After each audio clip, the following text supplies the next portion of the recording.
Yes.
Everyone being here.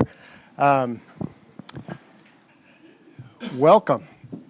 I think this thing's on. Can everybody hear me okay? You're low. I'm low. How about now? I'll just hold it right here for a minute. First of all, one of my reminders is when you're speaking, make sure this green light's on. Use the microphones near you. Make sure the green light's on. Push the buttons and stuff because we're being recorded. We broadcast on YouTube for public viewers who want to watch, and so we always make that available. And just make everybody in this room aware, and speaking into the microphone with the green light helps all of that happen well. So we are scheduled to end at about 12:30. We're going to put a break in there, so if you would hang on for that break as much as you can, but I also understand that it's about 700 degrees in here, and if you need to step out and get some fresh air, you're welcome to do that as well. Also, hopefully you have all of the board documents that you need. Everyone in this room at the table should have access to the SharePoint site, and if that's not the case, if you'll check with Eiler after the meeting, she will make sure that you have the right connections to get connected. So anyway, it's going to save the team a lot of time. Hopefully it saves you a lot of time and a lot of emails because you can just go in there and access the documents you want. I really appreciate Chief of Staff Tia Seekses getting that set up for us. So thank you to Tia for that. We have some new members to our board. And I want to introduce Billy Dicus. He's the president of the Tennessee AFL-CIO. Billy, welcome. We have Tim Kelly. There he is. He's the mayor of Chattanooga. And we have Mike Pagriba. Raise your hand, Mike. He's the mayor of Humphreys County. So the three of you appreciate joining our conversation and joining the work that we do here. The first meeting, we'll let you slide a little bit. You don't have to, you can watch and see how we get things done and interact. But the next meeting, you got to jump right in there. Like, we're not going to, we'll give you one bye, but the rest of the time you jump right in and catch up to speed. We also want to recognize that Kyle Spurgeon, who had been on the board, resigned because he was appointed to the Tennessee Board of Regents. So if you know Kyle or have connections with him, be sure to congratulate him on his new role and thank him for the time that he served with us on the board. Okay. Let's take roll. Eiler, you want to take roll call for us? Yes, sir. Good morning. Good morning. As I call your name, please use the microphone to confirm your attendance audibly. If you are a member of a local workforce development board, please state the local board. If you are representing by proxy, please state your name for the record. Natalie Alvarez. Present. Martha Axford. Present. Brandy Faust for State Senator Paul Bailey. Assistant Commissioner Jay Baker. Present. Jason Bates. Present by proxy, Ben Ferguson. Tim Berry. Present. Ben Voitis for State Representative Clark Boyd. Deputy Commissioner Sherelle Campbell-Street for Commissioner Clarence Carter. Present. Billy Dicus. Present. Michelle Falcone. Present. Ben Ferguson. Present Southwest. Bill Godwin.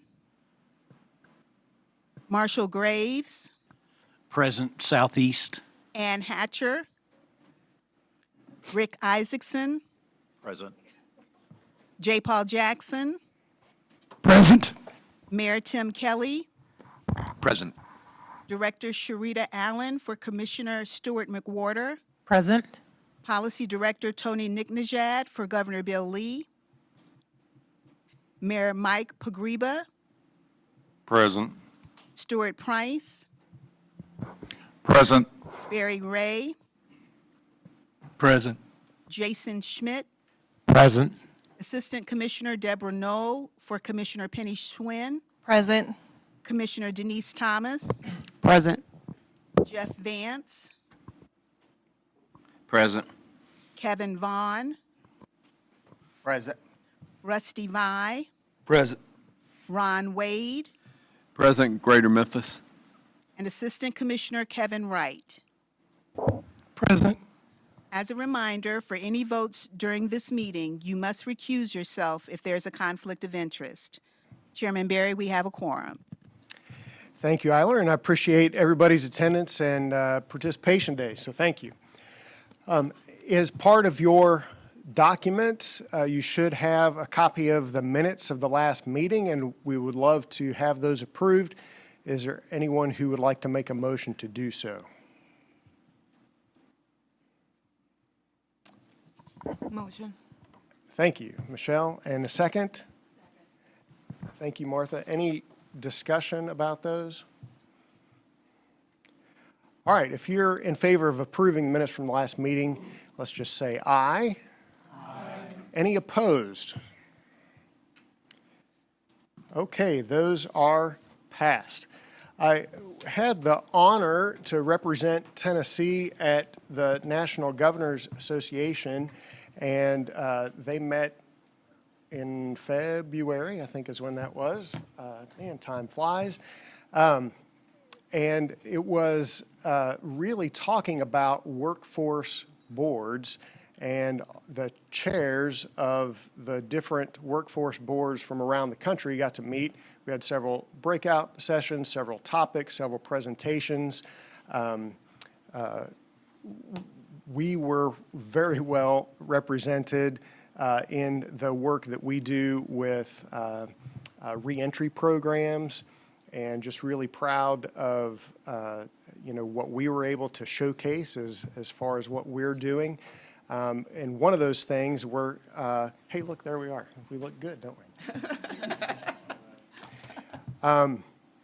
One of those things that was kind of a theme throughout the whole event was just saying, okay, workforce boards, let's go from just a compliance thing to a team of action.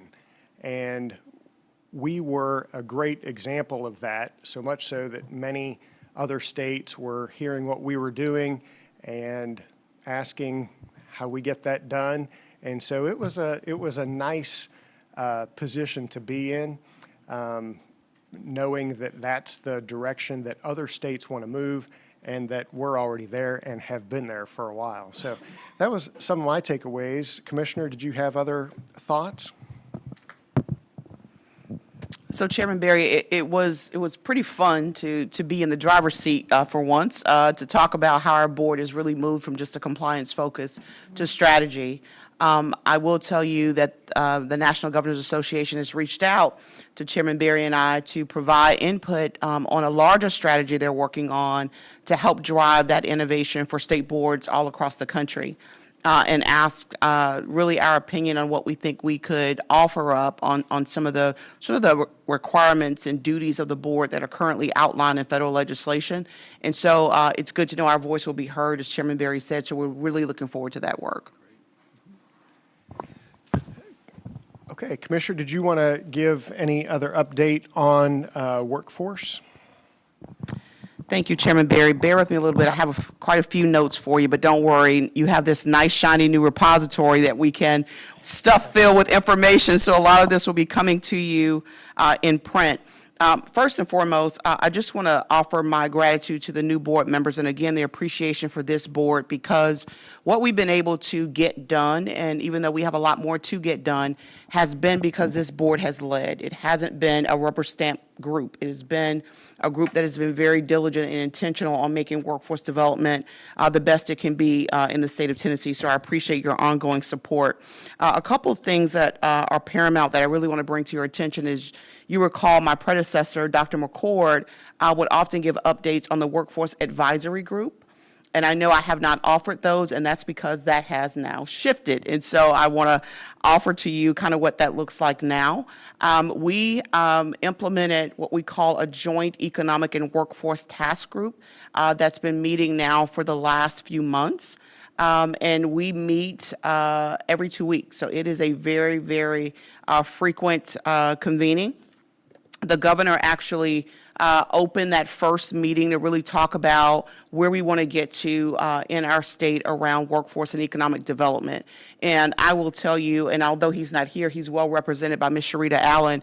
Many, many thanks to Commissioner Stuart McWhorter, because I am certainly seeing this really significant improvement in relationship between workforce and economic development. And so Commissioner McWhorter has done a fantastic job making sure that we're at the table and we're doing the exact same thing, because those two things must operate together. There is no separation of that. And so I really appreciate Commissioner McWhorter. And so he and I actually co-chair this group.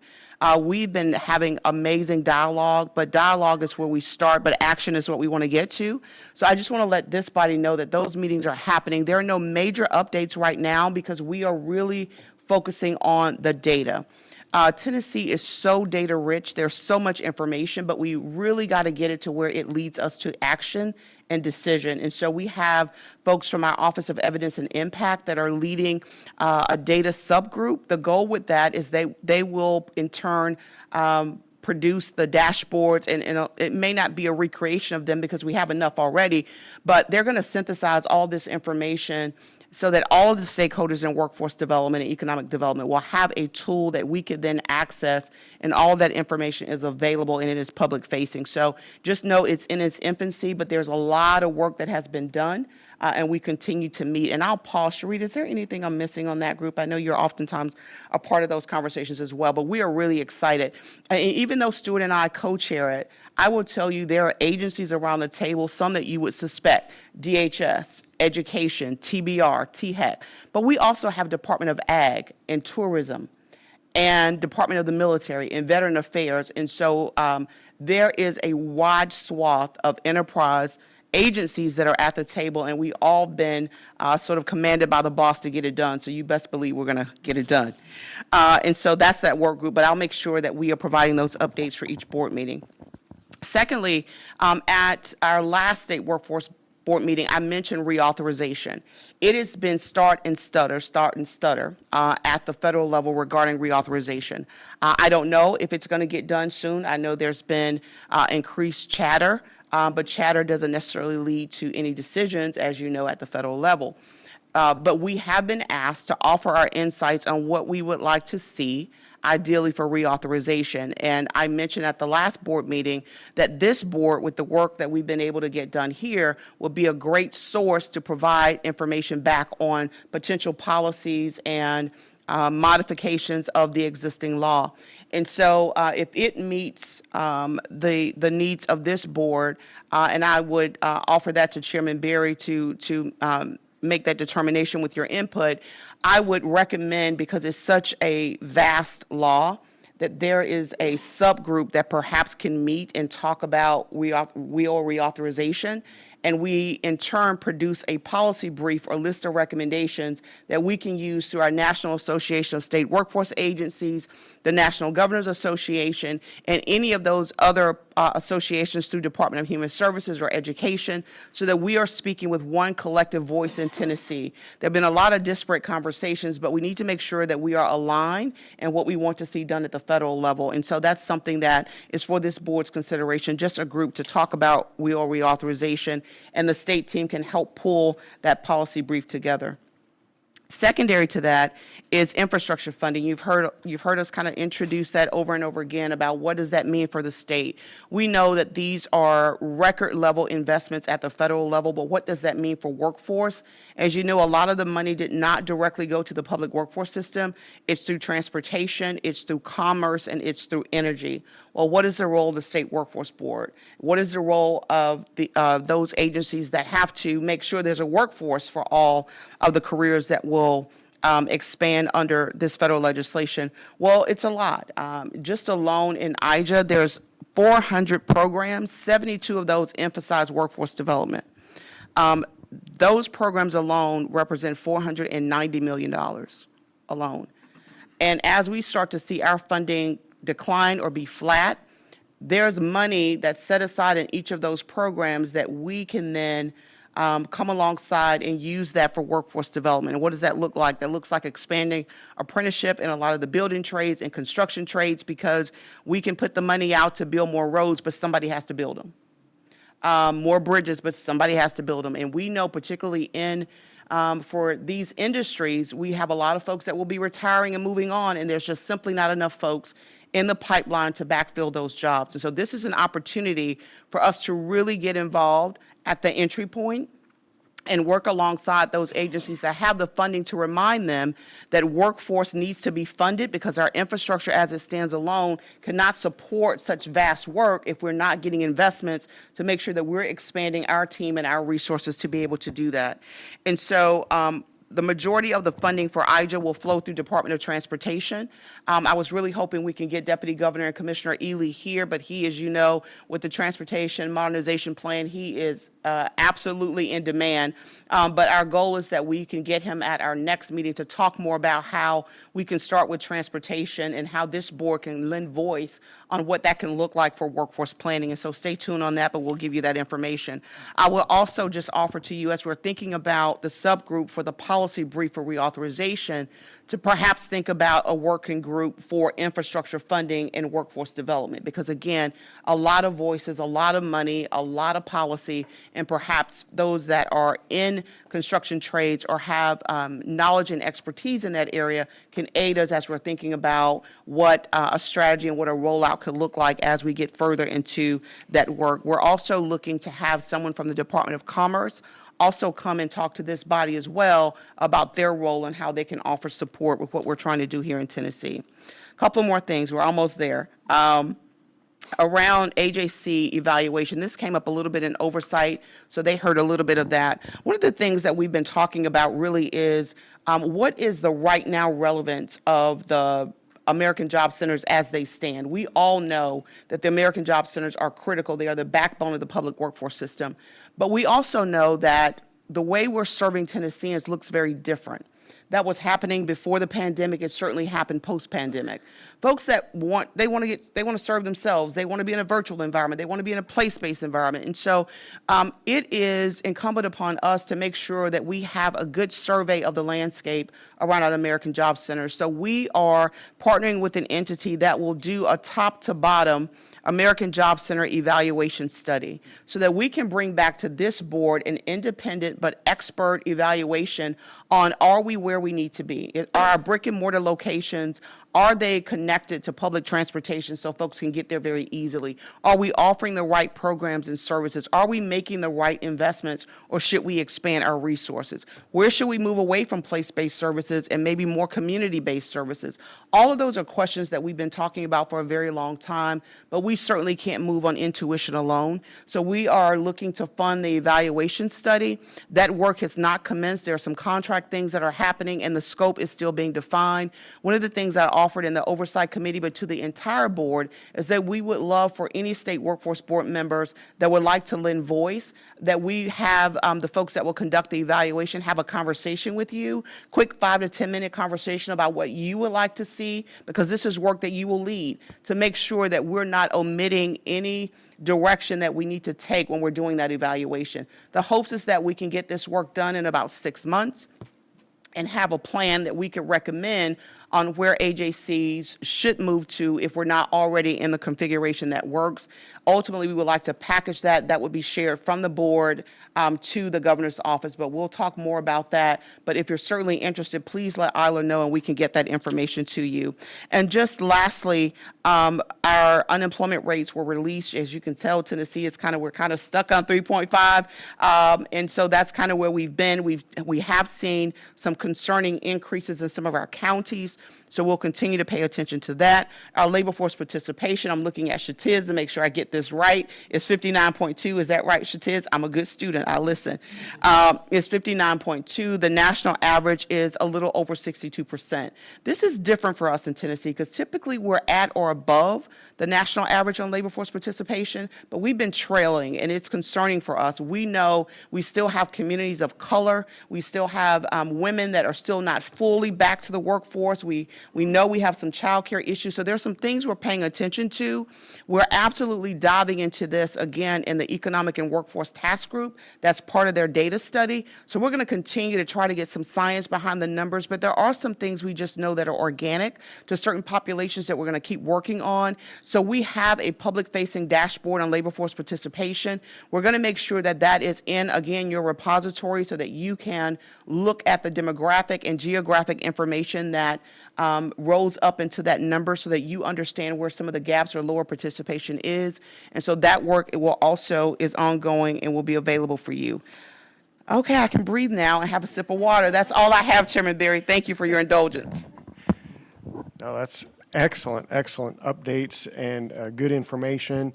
I really, you talked about maybe a subcommittee to talk about WIOA authorization. We won't use this meeting to do that, but, look for, a reach out from someone, maybe folks on this board who might participate in that later.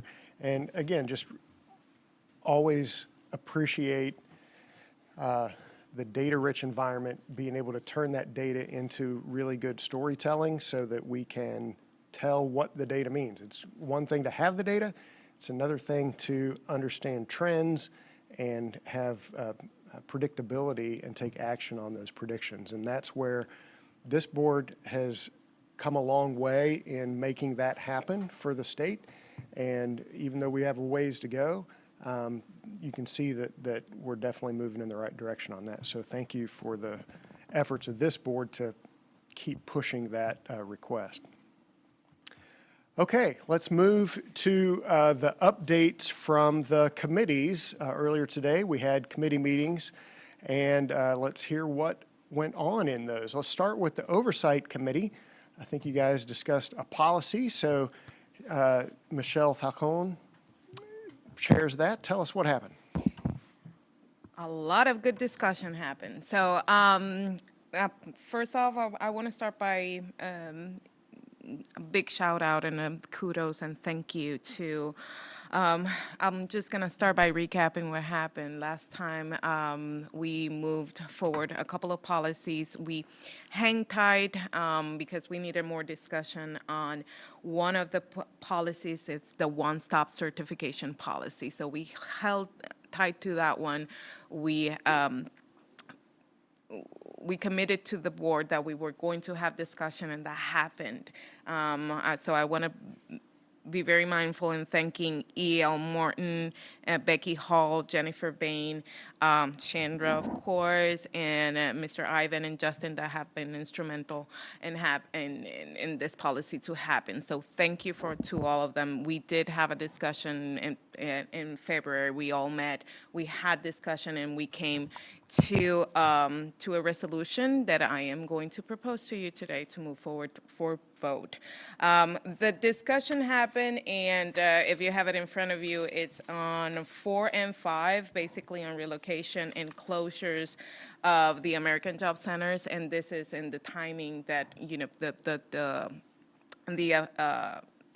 the comprehensive AJCs, the affiliates, and the specialized AJC will need to notify the state and if they're relocating or there's going to be closures. So we proposed that for the comprehensive AJCs, there's going to be on 180 days, but for the affiliates and the specialized, then we can move to a 90-day.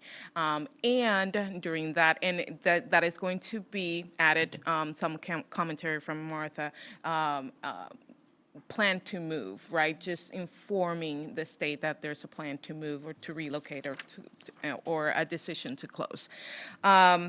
based on the information that we have, we proposed that there's going to be a form associated with that. The form is still in draft, but the policy is created today. With that, we did have an additional meeting, and we have provided, so I propose to you to move forward with the condition that we change the number 4 to voluntary relocation of an American Job Center. If in the first sentence we'll read, if an LWDB plans to voluntarily relocate a current certified AJC, they must, and it will follow. And the closure stays as is for now. So without moving forward with the condition, if you have any commentary or questions, I'm happy to address. Justin will back me up on here. And if you have any commentary questions, there has been a lot of discussions around this. We feel very comfortable with this, but I'm happy to answer and entertain any questions that you may have. Good. So I appreciate the work that your committee did to present that today, and everyone should have received a copy of that policy recommendation in your board materials ahead of time. What questions do you have for Michelle or anyone on the Oversight Committee about the policy we're trying to get approved?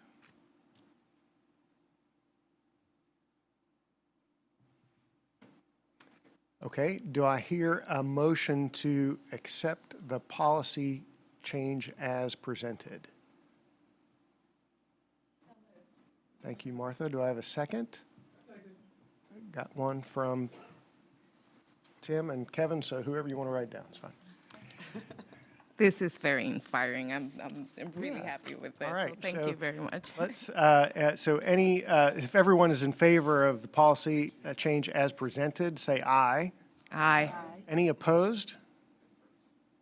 Great, so that policy will change. So thank you so much, Michelle, for that. What else happened at your meeting today? Oh, there was more.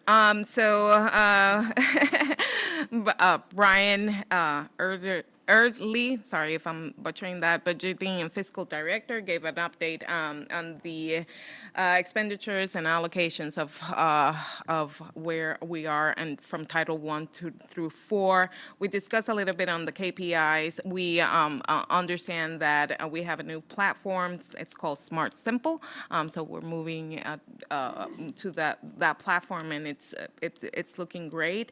We did have some discussions on some pilots that are not doing great, so we want more information on that. So that was a homework for Brian to have more information for us. But one thing that it was really interesting is that there is an in-house tool, and it's an overview and a database for data analytics, and that it's been very helpful, especially for that executive summary to present that allows to filter through fiscal year, through where we have the expenditures, the name of the program, so it helps you slice and dice information for you to present so that it's in-house, and so I gave the homework to everybody in the Oversight that has access to it to go in and provide any feedback that they will have. So it's very user-friendly. It looks really great, so it's a really good tool. So I welcome you to look into that if you can. It is in-house, so you will need access. So with that, Brittany provided a little bit of an update. They are expanding services, which is always great. They are reaching out to more people that they were not able to reach before, so that's super important. And more important for me, at least, is that they're doing an analysis of funding to see if they can serve more population. So that was great update as well. And for that, yeah, that was it for today. Very good, thank you. Any other questions for the Oversight Committee? I have a follow-up question and then some suggestions. One of the things that we have a challenge with in presenting our fiscal data for Title IV is that unlike most of the other core partners, ours is very individualized. Okay. So presenting the data in such a way that really makes sense to the committee has been a little challenging. So Ivan and I have had some conversations with Brittany. I'd like to explore with the committee a little bit different way of presenting our fiscal data for the Title IV program so that it really makes sense. It doesn't fit into the normal boxes of our core programs. And the other one is just to reiterate, the VR program is in a position now to start serving most everybody that comes to us and is determined eligible. So the board can help us get the word out that we are now supporting people that traditionally may not have thought we could. We can. So I just want to encourage the board members to start talking in their communities. VR's here and we're ready to help. Perfect. Good comments. Thank you, Kevin. Definitely noted. All right, Stuart Price chairs our Operations Committee. Stuart, what happened in your committee meeting this morning? Thank you, Mr. Chairman. We received updates from 3 of our work groups. We started with the Apprenticeship Work-Based Learning Work Group, and the committee opened up with a recognition of the efforts of Matthew Spinella and Holly Free-Allard and their teams, and the great success they've had in getting the results that we've been looking for from their work group. So kudos to them and their teams. On that note, with just to give you a few numbers, they have 7,222 apprentices, up from 6,745 last quarter, and 38,499 work-based learning students in quarter 2, which is up from 38,372 in quarter 4. And to put that into perspective, year over year, it is up just under 3,000. It was 35,864 last year, and it's at 38,499 again this year on work-based learning students. In terms of work-based learning enrollment, quarter 2 of 22-23 is the largest quarter and largest school year enrollment ever recorded with the Department of Education. Additionally, there are now 46 Tennessee certified pre-apprenticeship programs. We had discussion with this work group and every work group around challenges that they face, and on that topic, as well as the Apprenticeship Work-Based Learning Work Group is doing, one area that they see challenge is amplifying their outreach, is how they put it. And fundamentally, it's hard to scale the messaging when personal touch works best. And so they have an interest and a focus and are seeking input from the committee on how best to scale that and how best to get the messaging out to parents, to businesses, to and on that's on the work-based learning side, and on the apprenticeship, pre-apprenticeship side, frankly, TCAT involvement, increasing TCAT involvement. There are 17 out of 40 currently sponsoring, and we need to have more involvement through that. So all in all, a great update from this group, and we will be meeting as a committee in May prior to the committee and board meeting scheduled for May in order to work with each of the work groups around their updated charter that'll be expiring in June. And so we will receive from them their drafts and have a chance to speak back into that offline. Our second update was from the Business Service Work Group. The task completed since the last board meeting. They've re-examined their charter and confirmed re-examined milestones.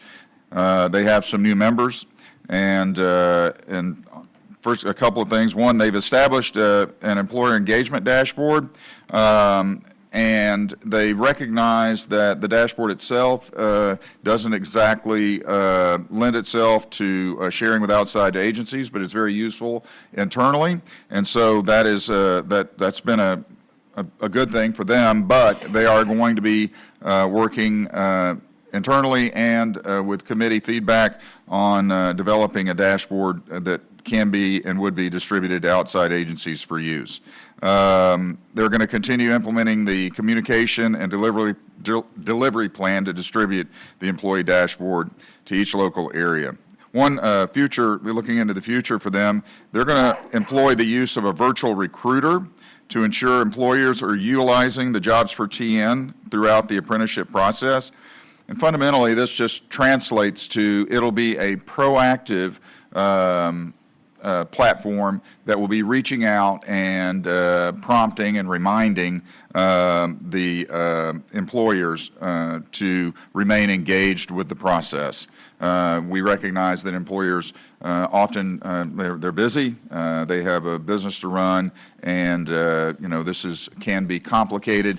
And so anything we can do to prompt them to stay engaged is going to be helping them and helping our people. So the final update was from the Job Seeker Work Group. Their overarching goal is to ensure a comprehensive approach to workforce development through the creation of a collaborative plan by workforce partner agencies. On that topic, they have developed a data visualization tool, and so they are seeking our engagement and feedback on that, which we will be providing. They've also conducted a customer service survey. The Job Seeker Work Group surveyed existing job seekers who have been provided resources by the workforce support agencies represented in the work group to identify opportunities to serve job seekers best. The customer service survey asked job seekers questions focused on barriers they face to employment, ease of navigating the job search process, effectiveness of service and resources they were provided, methods they use to find a job, and so forth. Fundamentally, trying to assess from our users are the tools that we're providing them easy to navigate, and are they equipping them for the results we're looking for. There were 74 participants from 74 out of 95 counties. That included distressed counties as well, with 552 online customer surveys and 226 paper customer surveys completed. 536 of the 778 participants confirmed that the resources they received from workforce support agencies have been effective in their job search. And we received a copy of the survey and reviewed that. So that we have nothing to request a vote on. Very good. Good detail. Thank you, Stuart. Any questions for the Operations Committee? Okay. Kevin, your group gets 500 extra points for coming in early this morning and doing a little extra work. Tell us about what happened with the Innovation Committee. Yes, we did come in a little early to discuss our goals and milestones for the next year. I'll be able to give you more of an update on that within our next meeting. Mr. Satiz came in, gave us an update on some of the projects and dashboards that he's been working on, or that his team has been. Some of them are in process, some of them have been completed. The first one was the wire project. He told us how to access this information, and we requested some more data and the outcome of that. He discussed the financial summary, which shows us the total funds that's been awarded, to whom they've been awarded, the total amount of spending, and how much those remaining funds are for different projects. We discussed the unemployment insurance. This is one that's just been rolled out, the programs to measure the unemployed. We talked about the wage attainment, or a living wage, this is under progress. This is for job seeking and their location. And last, he talked about the DHS, the best work practices. We had Mr. Mark Stevens in, who gave a great presentation for the Northeast about their best work practices and some of their challenges that they have there, which include Career Quest and Caring Workplace. Career Quest is where students can come in and meet various vendors that have set up and to decide their career path that they may choose. And Caring Workplace is for the justice system, or for those in recovery. And that was our meeting. Very good. Again, I appreciate the extra work you did to help reset, particularly new members on that committee so they understand the purpose and strategies moving forward. So we'll look forward to hearing more about that. And it sounds like some good information that the committee received this morning. Yes, sir. Any questions for Kevin or the Innovation Committee? Okay, let's keep moving forward. We're going to hear some about the apprenticeship and work-based learning work group. So come on up here, Matthew Spinella and Holly Friallard. Hello. Good morning. Holly and I would like to thank the board for allowing us some time on the agenda to share about something that we think is very valuable, helps contribute to labor force participation and a skilled workforce, and we're very proud to share this with you. In November of 2020, the board itself approved a policy codifying Tennessee certified pre-apprenticeships, and with that, in that time, between then and now, we have over 45 programs. One of our more recent partners, Komatsu, created a video that kind of shows the value of Tennessee certified pre-apprenticeships and how they deepen the talent pipeline and increase participation in registered apprenticeship programs. So what you're going to see here is effectively the fruits of everyone's labor, the result of this board's decision, and obviously some great outcomes for some young adults. And so wanted to share this with you, allow you some time to share some feedback, ask questions, or comment as you see fit. And with that, we're going to let Chris roll the video. I knew welding was something that I wanted to get into for a career, and I heard about this opportunity. I had many mentors that taught me the Komatsu way. I really enjoyed this program, and I'd love to stay here. Chattanooga's had a huge resurgence in manufacturing, which is a really good thing, but it's made the competition for the labor market pretty difficult. We started looking ahead and thinking, what is this going to look like in 2 and 3, 5 years down the road, and realized that we really needed some collaboration with the local schools. It actually started when Komatsu's began work with Hamilton County Schools, Sequatchie County Schools, and Marion County Schools. And they were looking to create a work-based learning opportunity for high school students. The pre-apprenticeship program allows students to be involved a half a day at our site doing the jobs that we have, which are welding, assembly, maintenance. I kind of like the fact that I get to actually weld on the frames that people are buying, and it's like, I did that. I put that together, and it feels good. It's a whole nother world. We're on computers in school, and that's a good time, but when you really get into it, that's what I enjoy. I like the hands-on stuff more than seeing somebody else do it and then having to repeat that. I love the hands-on portion. So I feel like I'm getting some of the best hands-on training that I could get offered. And that gives them a chance to take those skills when they graduate from school and either apply the credit hours to a full-time apprenticeship program at Chattanooga State, or they can go to college, or if they want to walk across that stage after they graduate and come to work at Komatsu, they've already got experience and know the job, and we know them, and so it's really good for both.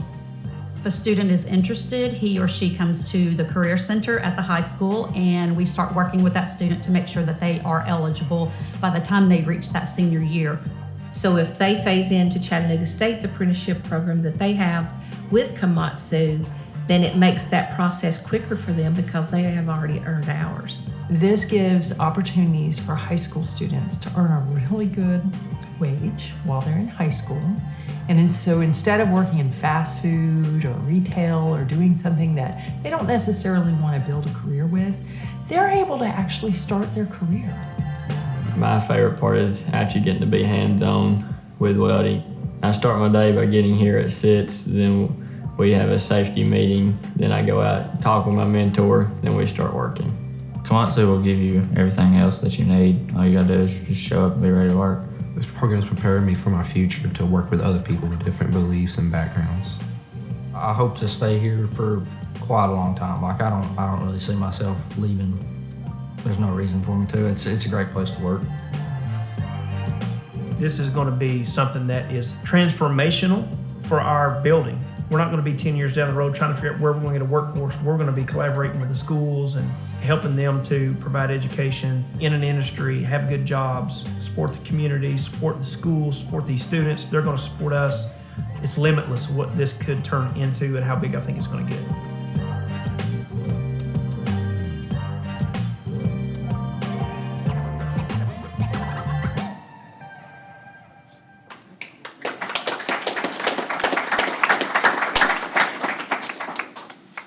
A couple of other points I'd like to share. What you saw there is the result of some really strong intentional planning among a number of different stakeholder groups. We have 3 different school districts in Southeast Tennessee, an employer, we have a post-secondary partner, as well as intermediary groups, and a lot of this is really thanks to funding that's been available from the governor's budget, from Department of Education, Department of Labor and Workforce Development. Now, behind the scenes, before this ever came about, this all started with the help of the Workforce Compliance Division at the Department of Labor and Workforce Development. Komatsu was not sure what a high school student, especially one that's 16 or 17 years old, can actually do in a work setting.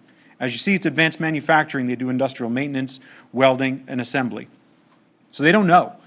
And so they reached out, and thanks to the director of the Labor Standards Unit, Lisa Watson, Assistant Administrator at the Labor Standards Unit, Workforce Compliance, Kenneth Neely, they informed Komatsu on what those students can do.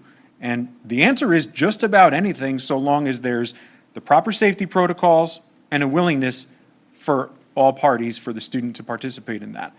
Then from there, they wanted to find out how to actually implement a program, and they reached out to Chrissy Barker, who was in that video, and she kind of worked through the mechanics of what a placement would look like, how to select students, what the goals would be, and what the ideal outcomes would be. And then obviously the partnership with the Registered Apprenticeship Program, thanks to Holly's team at the Apprenticeship TN, there's actual guardrails for how do we do this, what do we do, and there's really a roadmap for success. And as Stuart had mentioned earlier, when individuals are informed of kind of what is available to them, then real special outcomes are actually just bound to happen, just because you have the know-how and you have the want, and when you intersect those things, you know, everybody wins. And so with that, this is not just a great video for you to see and feel good about. This is something that takes a lot of effort, a lot of work, and a lot of planning, and that's what's happening out there thanks to the policy that you have put into place. So Holly and I are really proud of what we're doing and glad to take any feedback or questions if you have them. Otherwise, I believe we are the last thing standing between you and your break. So, Well, you're not going to be happy with me when I'm going to tell you we're going to push through, but I would like to hear questions that you have. That's a great presentation. I think the best quote of the video was the student who was saying, "I did that," and you could just hear the pride that he had in that moment. So what questions do you have for these two on the programming? Chairman Berry, I have a couple comments that may lead into some questions. And yes, please. I'm Rusty Vibe from West Tennessee, and I'm in healthcare, but obviously we have, well, I've heard 2 presentations today that involved high school students and getting high school students involved in advance of going out into the workforce, and how successful those have been, not only with the industry, but also to the students as well. It's not, you know, people can not go to college and still come out with a great career and even be entrepreneurs as I was, you know. And so I want to take the information I've learned today and go, how do we get other regions, like the other presentation was from the Northeast, I think regional group is, or what we would say, Kevin, and how they had 2 programs that one involved, Marshall, what am I saying? It's where they got a career day together with the local industries. And those guys, I look at Komatsu as the same thing. We have that in Lauderdale County. Komatsu has a factory there. But where those industries came in and set up demonstrations of what they did and what they do. And it got the students involved in those things, and looking at, hey, this is what we do in this particular sector, this is what we do in this sector. Like one sector was healthcare, which I was involved with for decades. And so, also grew up on a farm, so welding and farming equipment and driving an excavator and all those things, that's also very relevant to me. So, from an overall perspective, what can we do further in each region? How do we help each region get more involved in getting these high school students involved? So we're thinking more long-term, 5, 10 years down the road, making sure that our unemployment rate stays low and that we, exceed our expectations in that regard, because it's going to take time, but to me, it starts with our high school students and making sure when they get out that they get involved in the workforce. And so anybody here that can help me understand how we can better help each other region with the information that I heard today from the Northeast, and also what you guys are doing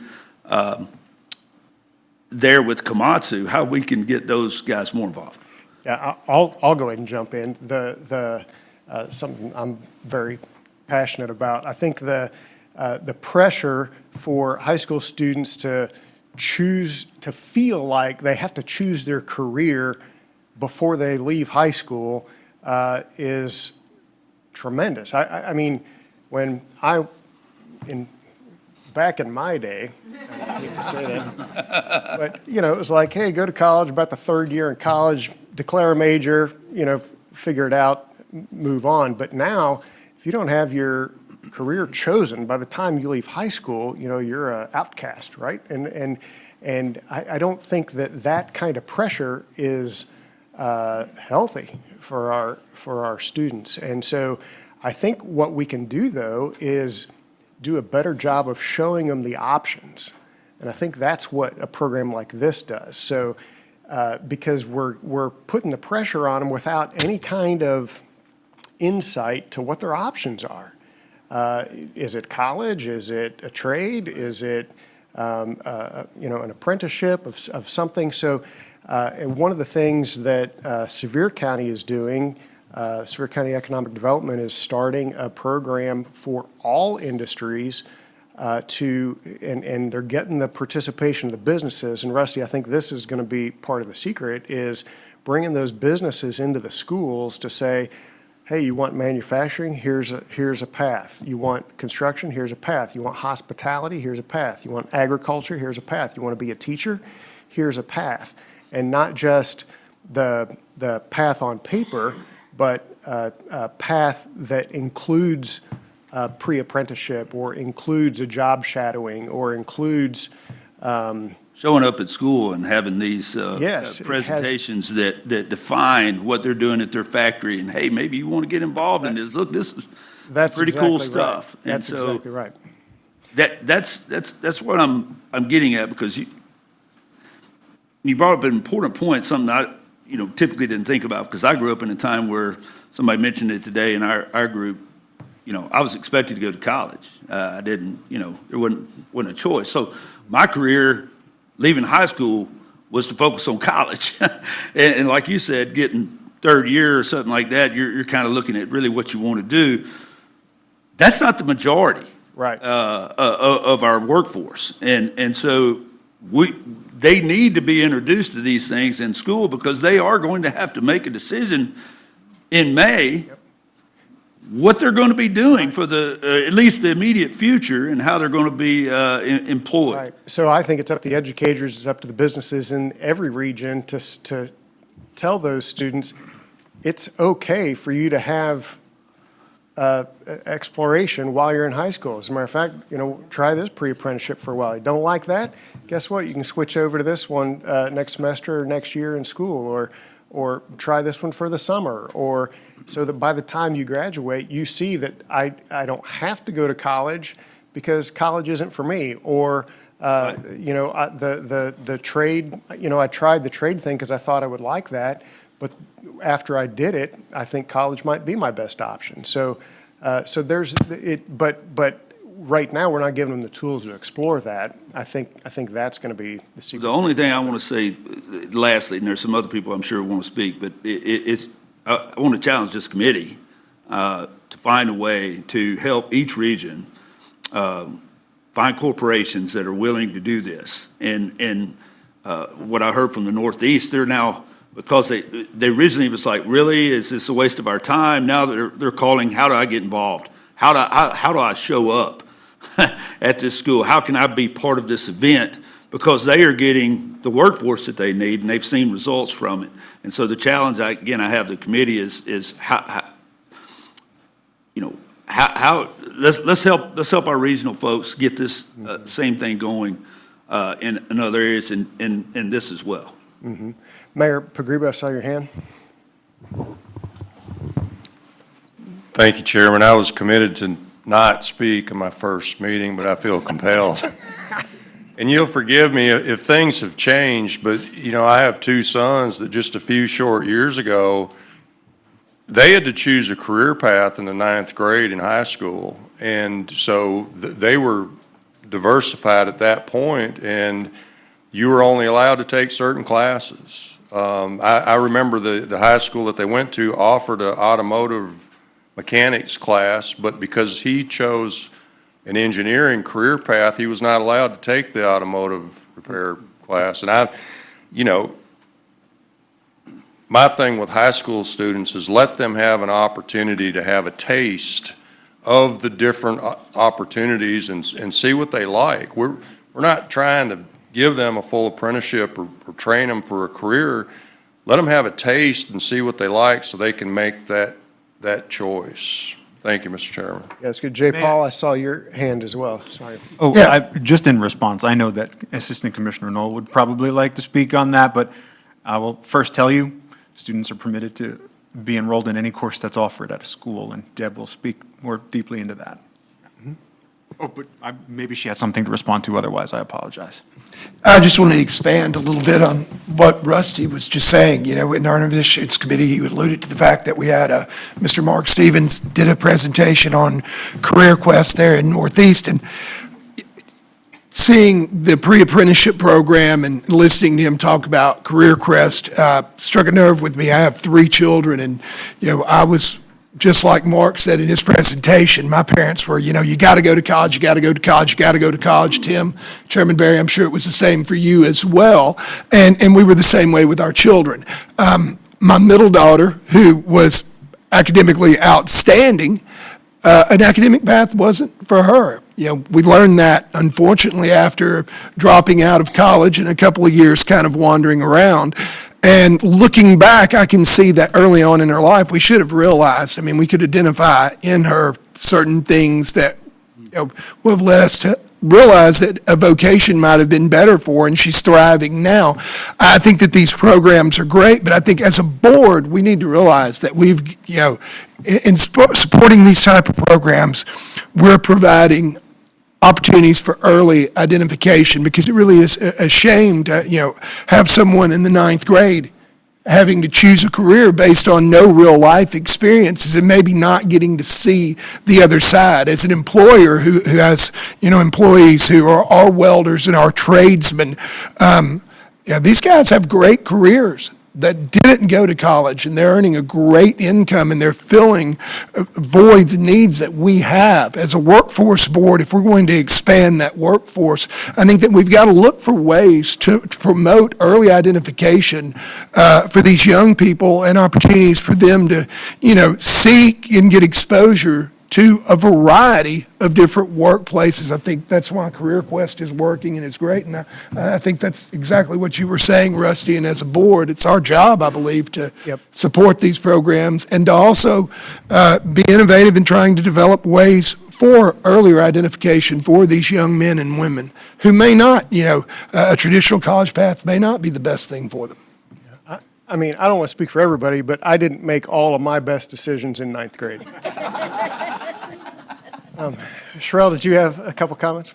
Yes, Thank you, Chairman. And Matthew and Holly, thank you so very much. This is phenomenal, and I'm so glad to live in a state where apprenticeships are just a part of everyday life for our students. I think that, and I share with the gentlemen that have already spoken, and I certainly too can date myself thinking about the college tracks in high school versus vocational tracks in high school, and I think that Tennessee is very much on the right path in allowing those different pathways, because we all need plumbers and we all need electricians. Oh my goodness, they're just so hardy.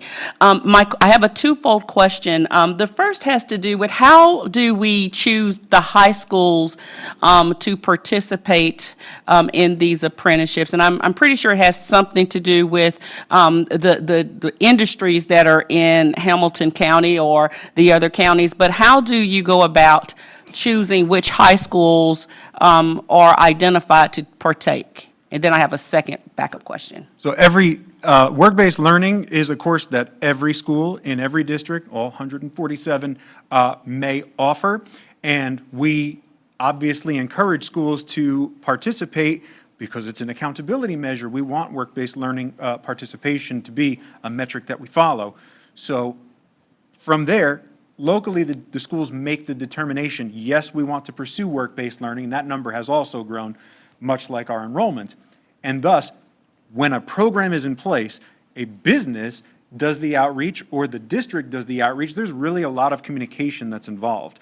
And so the business itself, this is the one thing that's kind of different with education.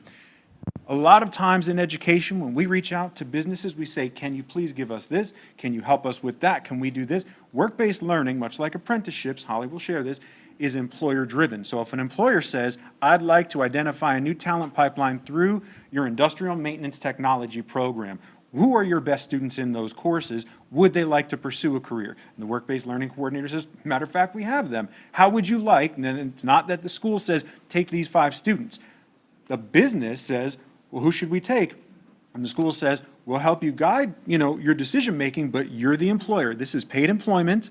This is an actual process in which these students go through the same vetting that the people that are hired from career fairs and from temp agencies and off the street for other recruitment processes, everyone goes through the same process. So they're held to the same standard, and they tend to outperform their contemporaries. Thank you for that. Very good information. So my second question maybe is more of a comment in thinking about how Commissioner Thomas first mentioned during her comments about the all of the data that we have as a state, and I think about the people that are disengaged from employment at this time. It would be marvelous, I think, for us as we go out and engage businesses to also talk about our work participation rate and identify those subcategories in that rate that perhaps could benefit from apprenticeship programs, and how wonderful it is to be able to use actual data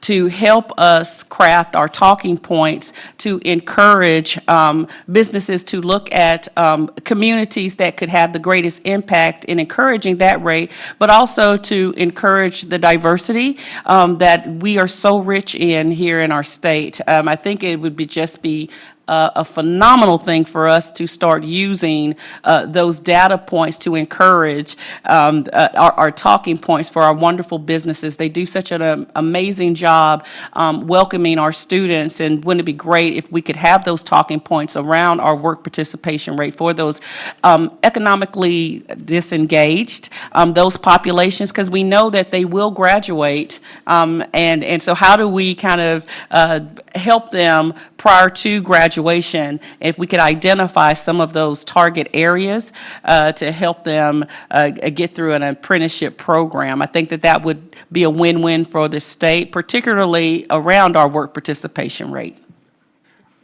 And to that point, it's funny. We collect a lot of data, and the data points that I wish we could really pull, and we disaggregate by students with disability, economically disadvantaged, English language learners, and the like. But I think a data point that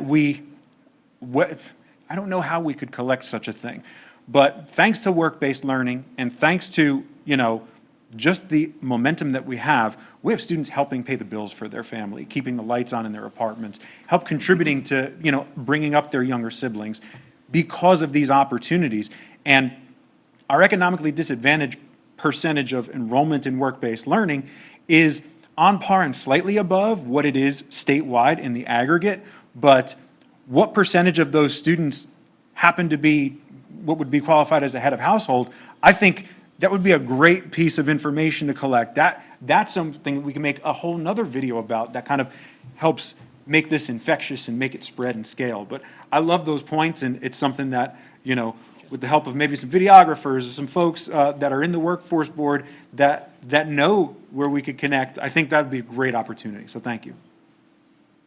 Deb has a question out there, I'm sorry. Oh, yeah, go ahead.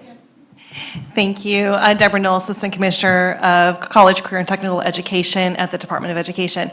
I just want to kind of go back and address some of the great comments that were made, just questions about education, kind of questions as about what we have in the schools and what we offer. It really, it starts with the middle school space. We have 3 very good courses that were just approved around career awareness, career exploration, and then career advising. And that's that 8th grade course that kind of helps the student take ownership and feed into their secondary experience to be able to choose and be a part of that course selection. We also have a mandated career aptitude test that all middle school students have to take. And that goes beyond just what their interest is. It also taps into what their skills are, and it identifies those skills for those students and then aligns it to different careers, because so many times our students don't know what's out there or what their skills can actually align with those jobs. We just got a historic investment of $500 million from Governor Lee and the legislators around innovative school models. And what that's going to provide is for every single high school to get $1 million, every single middle school to get $500,000 to reimagine what school can look like, very much to help address a lot of the comments that were made today. We know that not all students are college bound, and we want to make sure that we give them experiences that align to their aptitude, to their skills, and then in turn be able to provide services in our communities as well. So when we are asked about how can we tap into this, how can we align, it starts with that. Knowing that every single high school and every single middle school in the state of Tennessee has received these funds, and they're looking for community partnerships. They're looking for workforce connections.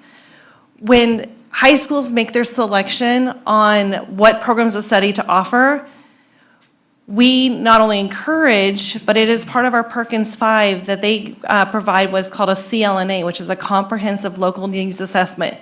They need to provide evidence as to where those jobs that are aligned to those programs of study, where are those in those communities? We never want a school district to offer a program of study that goes nowhere, but in turn provides specific aligned opportunities for our students. So there's a lot of things out there, and I could talk forever about it, but I just want you to be very much aware that the Department of Education, and also in partnership with the Department of Labor, are looking at these things. We're creating these middle school experiences because we know that's where that interest is. That's where they're making those decisions, where they want to go. And then also providing those opportunities for students and multiple pathways, those on-off ramps. At any time, they can get their industry credential. They can do their TCAT experience. They can go to four-year university or even community college. But students need to know what those experiences are, and we're committed to that. And we are working deeply across state agencies to help address that. Very good. So it sounds, clearly through enrollment, there's demand for this sort of thing. We see the success in the video. Now Deborah tells us there's plenty of money available to make it happen. So it sounds like we're running out of excuses not to make this happen in every school district in Tennessee. So Commissioner, did you have some other comments? First, I want to thank Deborah for her comments, because I think she's exactly right. I'm so glad we have a governor that gets it and we have these kind of investments that we can really bridge together to make it work. I just want to say this real quick because I omitted this from my opening remarks. One of the things, the ask that the department had this year was around summer youth work experience. The ink is not dry yet. The budget has not been approved, as you know, but we had a $15 million ask in this budget to fund summer youth work experience. And whereas it's not as formalized as what you've heard today, we believe, particularly in labor and across the enterprise, that we need more kids touching and feeling work, because a lot of those decisions come with, well, did I like doing this? Did I actually have an opportunity to sort of put my hand to the proverbial plow? So that's what we're really looking at. So we need not just your advocacy, but also for those of you that are business owners, we need space. We're working with the Department of Education. We're going to be working with Human Services. Under the Governor's Strong Family Initiative, we really want to target youth that are aging out of foster care and low-income youth, because as you mentioned, Matt, we know the money goes a whole lot further in a household where they're in or at poverty levels. And so the goal is this summer that we can get as many kids as possible working with an employer over an 8-week experience. And so if you have slots or back in your communities, if you know employers that are willing to do this, because we believe if we can get kids working, if it is only for the summer, if they're working over the summer, they're not breaking in cars, they're not getting in trouble, they're not playing video games all summer, although nothing's wrong with that. Maybe after a hard day's work, that's a reward. But if you could really champion that, because we want them to show up in, whether it's in a service industry or whether it's a manufacturing industry, whatever it may be, because if they can get that experimentation early, it helps when they start to explore further what their career paths could look like, so they can take advantage of all the opportunities that are amiss in our state. So stay tuned, more coming on summer youth, but we're super excited. I mean, when we talked about this with Department of Education, they had their LEAs already lining up to say, we'll help. And so what that looks like, and our local boards are going to be pivotal in this work, is that we want to take all of our American Job centers, all our mobile units, and we want them at high schools signing up kids and having signing days to go to work over the summer, because the optics on that is just amazing. And some of these kids may not traditionally be the ones in the chute for college or for some of the programming that we're talking about. So just wanted you to know that that's sort of our effort, but we're so happy to partner with education because they have the money, so we're going to be really good partners with them. But those are the kind of things that we're trying to do across the state. So I just want to make sure that you knew that was happening within our walls as well. Thank you, Chairman. Okay, this has been a worthwhile discussion. You'll be happy to know, because we're closer to back to our schedule, I do want to go ahead and schedule a break as opposed to push through. Enjoy your sauna treatment, maybe grab a cucumber water in this heat. Take about 10 minutes, and at 11:23, we'll come back. Thank you.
the community. So those are for you.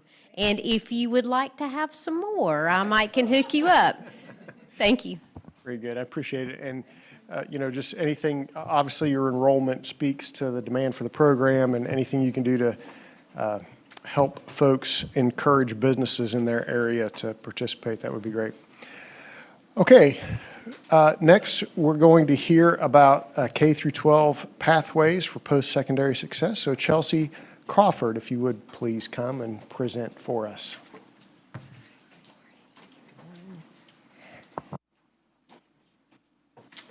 Hi, good morning, everyone. Great to be with you all on this maybe this is better. Good morning. You probably could have heard me in the back. It's a rainy Friday, so I thought I'd be a little peppy for us. Good morning, Chelsea Crawford. I am Chief of Staff at the Tennessee Department of Education.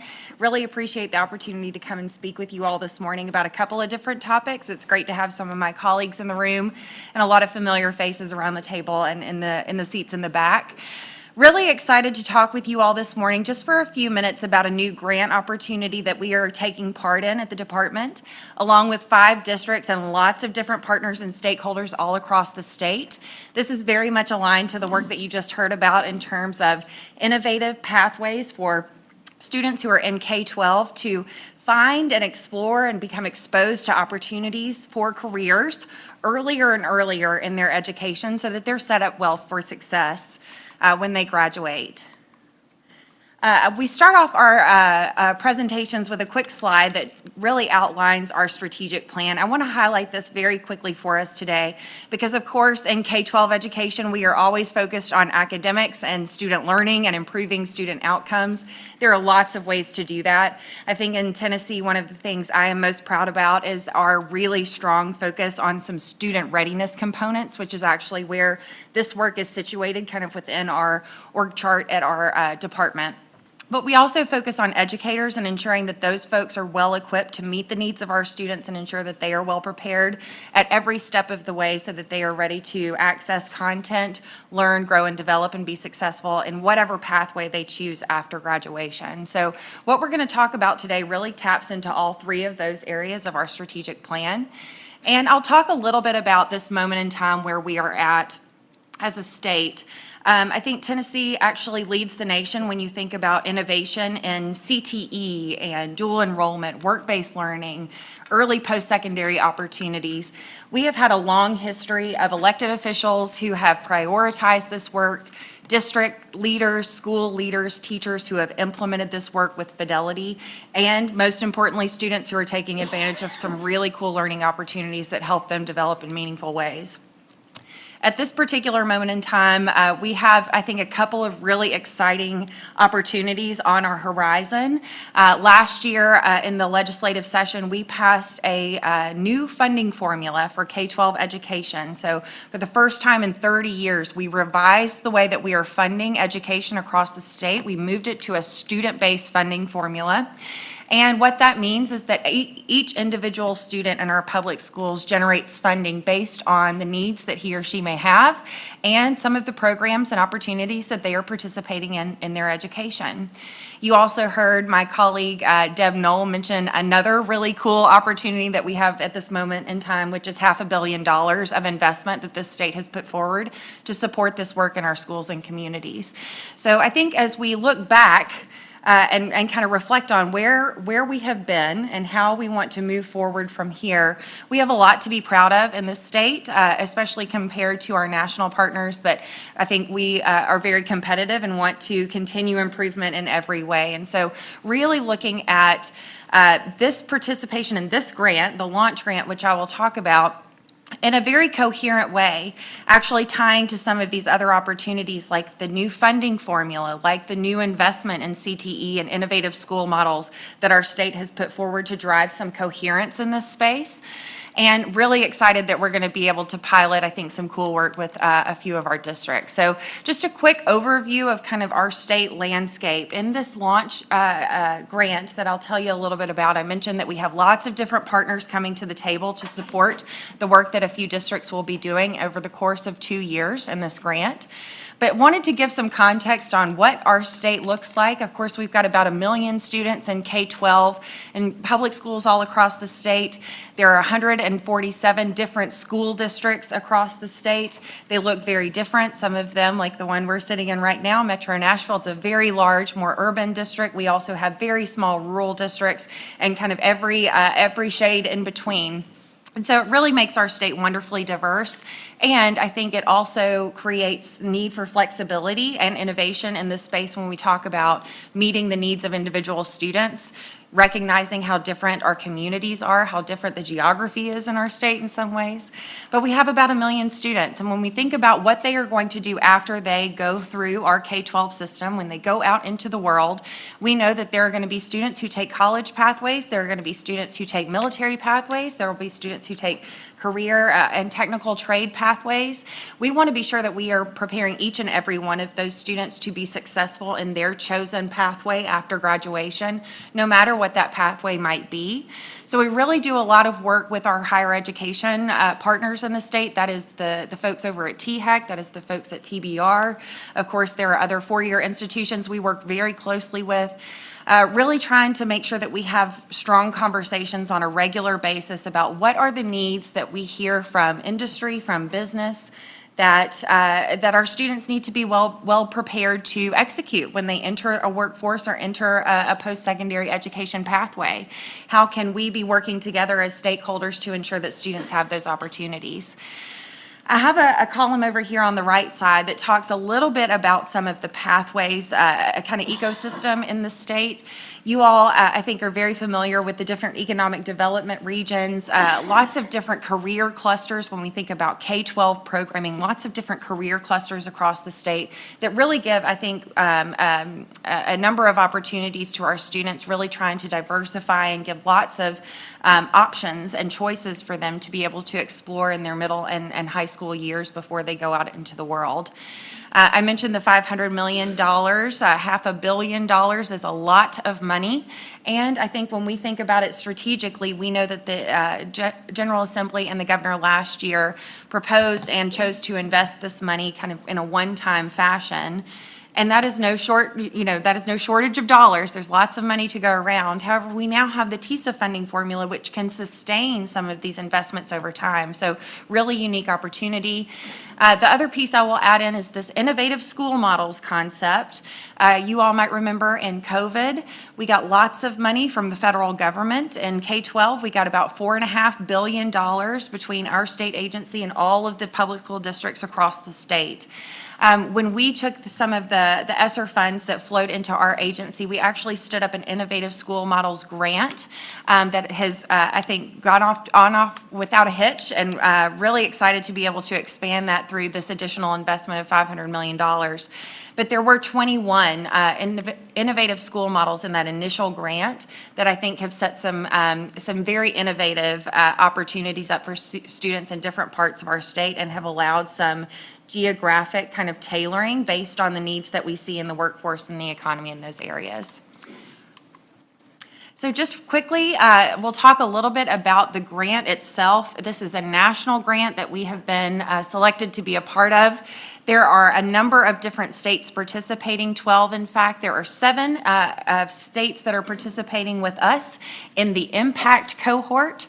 What that means is we actually have a really strong foundation of work in the CTE space and kind of this innovative models space from which we will build over the course of 2 years in this launch grant. You see on the slide here, there is an innovation cohort. That is really states who are trying to vision this work and really build the foundations that Tennessee has already gotten. So over the course of 2 years, we are going to be participating with a number of partners across the nation. This grant was funded generously by a number of different philanthropy groups across the nationwide footprint. And there are a number of education advocacy partners that have come together and really tried to dedicate capacity in different kind of contexts to be able to support the success of the grant implementation. So what are we going to do in the next 2 years? How are we going to leverage this moment in time and the good works that our districts have been doing and our higher education institutions have been doing, our workforce and economic development partners have been doing? We really want to capture this opportunity and seize the day. So if you think about kind of where we have been and the strong history and foundations that we have laid, we are in a moment in time because of the implementation of this new funding formula where we want to think very strategically about how we are funding and incentivizing programs of study. There are a couple of different examples on the slide here. Really think we can elevate the Ford Blue Oval City. Wonderful opportunity for our state. That's actually kind of in the neck of the woods where I grew up, so I'm particularly excited about it.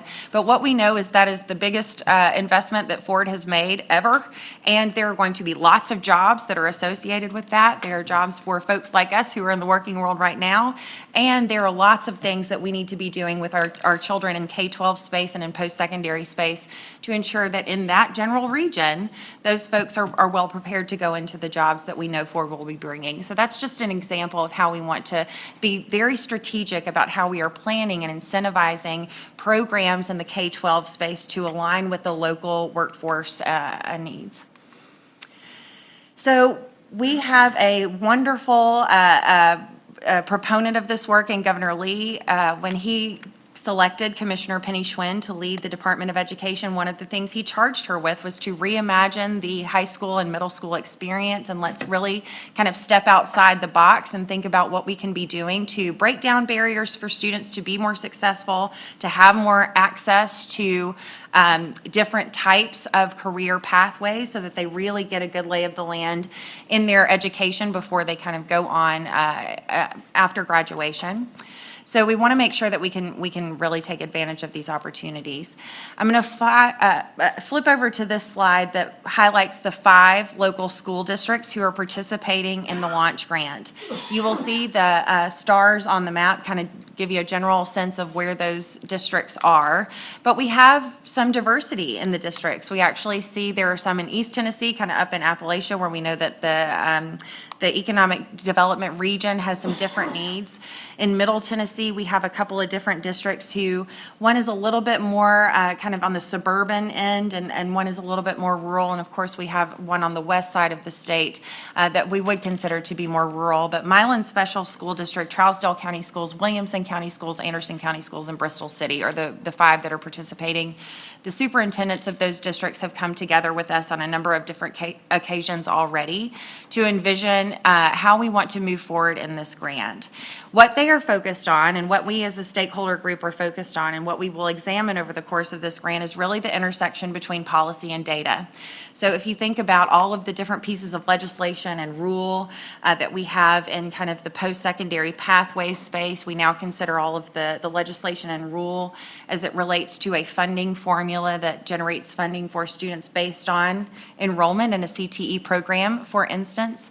We really want to make sure that these districts can help us evaluate what kind of data is out there. How can we be looking at data about the workforce in our state, the workforce that we hope will come to our state, and strategically planning programs in K-12 that will align to those occupations.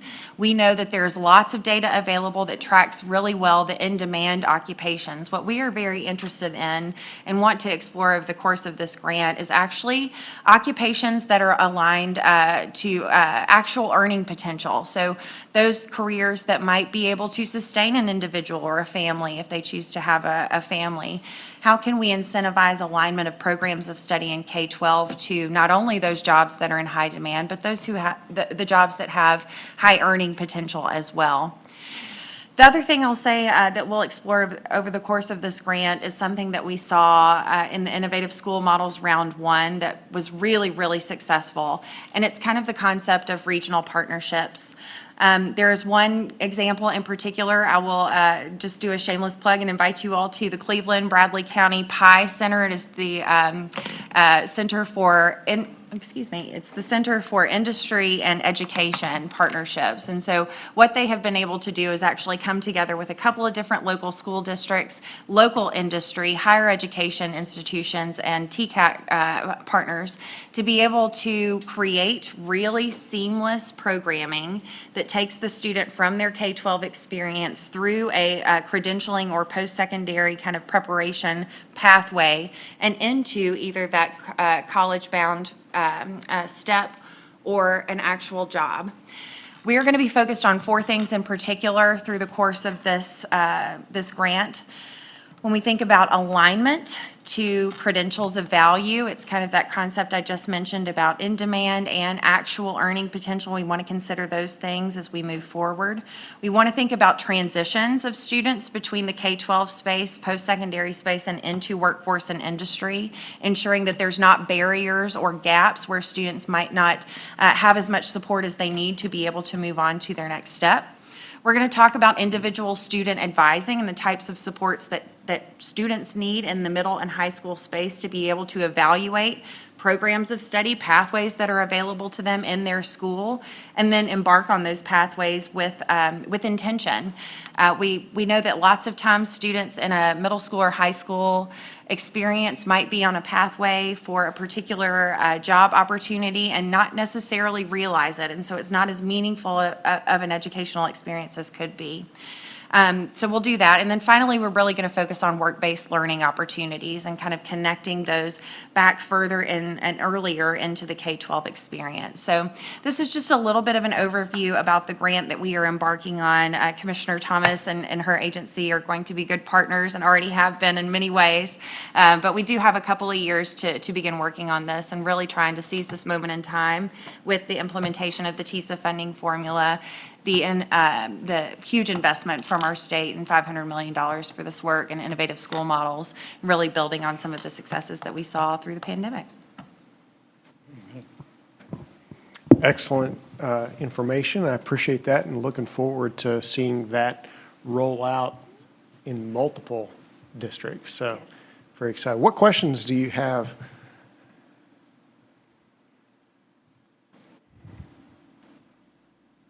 Well, you were so eloquent in presenting it. You answered all their questions in the first round. So thank you all for giving me a chance to come speak with you this morning. Appreciate it. Thanks, Chelsea. Okay, next we're going to hear about adult education, and Jay Baker, come on and give us a report.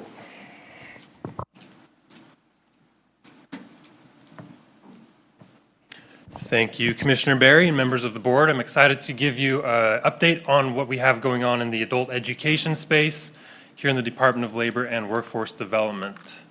Particularly 4 main things that we have that largely impact the work we've been updating you on from time to time and make sure we focus on our workforce development initiatives here. Our alternate high school equivalency pathways, our high school equivalency credential cleanup bill, our Project REAP, which is the tablets in the jails project, and then we're undergoing currently a grant competition that I want to give you some information about. So first, our alternate pathways to high school equivalency. It's been about 1.5 years since we really started to talk about this, and we've had a lot of good momentum, and we're really excited for the progress that's been made. As a quick reminder, we are pursuing assessments in addition to HiSET. We want to have additional options for Tennesseans to get a high school equivalency diploma. Right now, HiSET is the only exam, the only option. And so we're trying to add TABE, work keys, potentially even GED. We just really want to open up the options for students. Our next steps is to work to provide a very detailed recommendation and justification for each of these options to the State Board of Education. If you remember, it is that body that ultimately decides what will count as an equivalency credential in the state of Tennessee. And so we are looking roughly at this point in time, August, as when we will be able to present this very detailed recommendation to the State Board.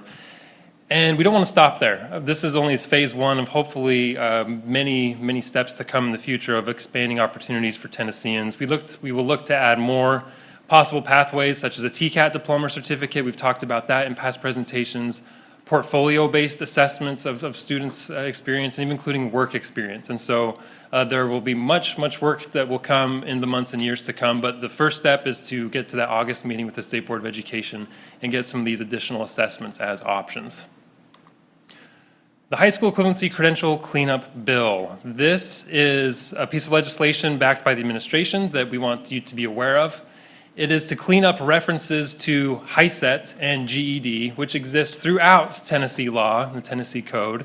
And it's a bit of a misnomer in the way it's used because these are brands. These are products created by specific vendors, specific companies.